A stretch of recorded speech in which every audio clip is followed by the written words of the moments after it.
I am very deeply and terribly sorry for me ODing on the ZAZA. It stopped me from making this video, man. I'm sorry, but the ZAZA infused scientists really do know how to make that shit good. But let's stop babbling and start growing our business in the ZAZA space program.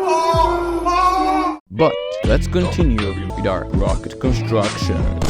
It looks like we're in KSP2 now. Well, the first mission at hand is a Minmus mission, which is, in fact, even easier than the Mun mission. So let's get constructing the most powerful rocket the world has ever seen.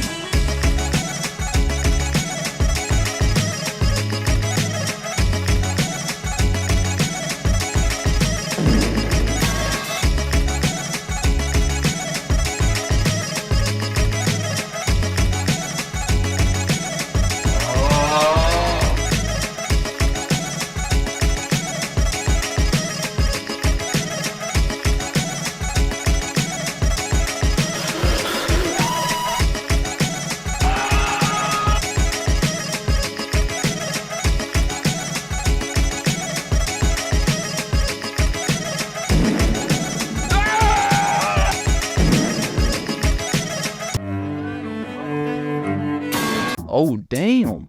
What is this? A mysterious, whimsical structure for sure. But now that we have even more science than ever, we can start constructing a very interesting spaceship indeed. And the thing that makes this ship interesting are the engines. Because this engine is a nuclear-powered engine which is very efficient. But what does that even mean? Well, let's start with a simple example of a conventional chemical engine and a nuclear engine. If both engines have the same amount of fuel and weigh the same amount, which one of them do you think will go faster after burning all the fuel? Well, obviously the nuclear engine is stupid. But why is that? Well, it's because the boring old chemical engine only makes hot gas, which doesn't expand as much as the hot gas that the nuclear engine makes. So now, the engine efficiency is measured in specific impulse, which is measured in seconds.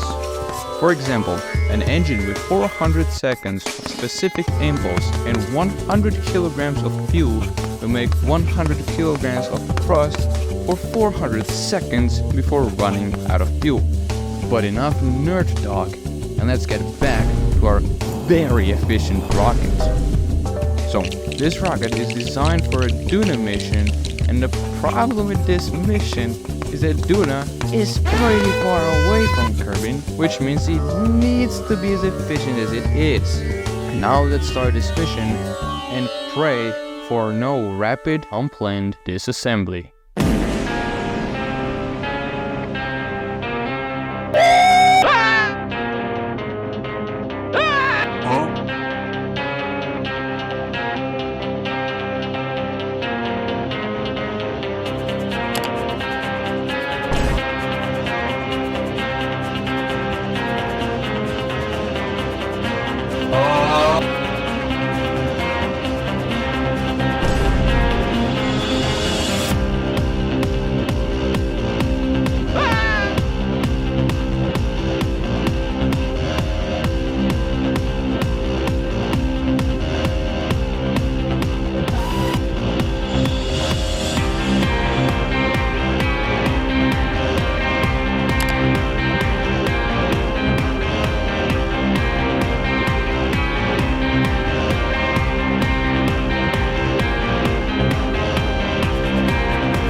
What?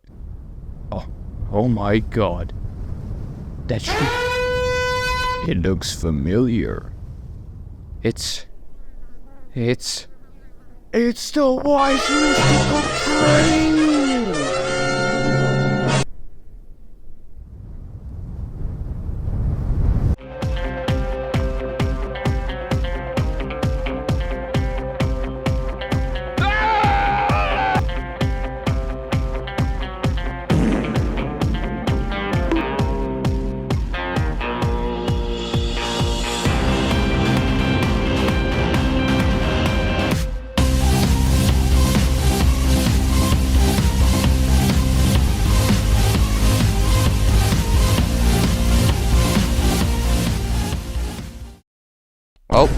gotta be honest with you, the next mission was very boring, except for the fact we saw the purple bastard that is Eve from afar.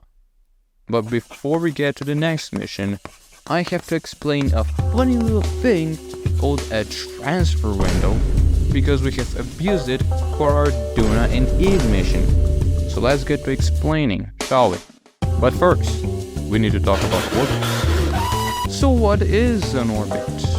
Oh, you know? Don't tell me. Yeah, go ahead. Go ahead and tell me, you wuss. Yeah, that's what I thought. So an orbit is just a path of an object spinning around another object in space, like a rocket spinning around a planet. Well, the same applies to the Mun spinning around Kerbin, and the same applies to Kerbin spinning around the Kerbal, and the same applies to Kerbal spinning around the... You get a point. The thing is, if our rocket here orbits closer to Kerbin, it orbits faster than if it's further away, because the circular distance is bigger, which means it doesn't have to push away from the planet as much to cancel it out, which means it has to spin faster. Yeah, and the same thing applies to all planets, which means that planets don't all orbit with the same speed, which consequently means they'll sometimes be close together and sometimes they'll be really far apart. But there's a time frame. The planets align in a way that we can travel from one to another for a relatively low amount of fuel, which is called a transfer window. And now you and I are going to go to the biggest green ball in the night sky, Joule. The mission is simple. Get a very powerful antenna to Joule's orbit and then refuse to elaborate any further. Now this is the rocket we'll be using, and it's the same rocket as for the Eve mission, but it has a satellite. So let's launch this bastard and achieve ultimate 5G coverage.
Well, we done it. We got the ultimate 5G coverage for that 1 gigabit per second internet.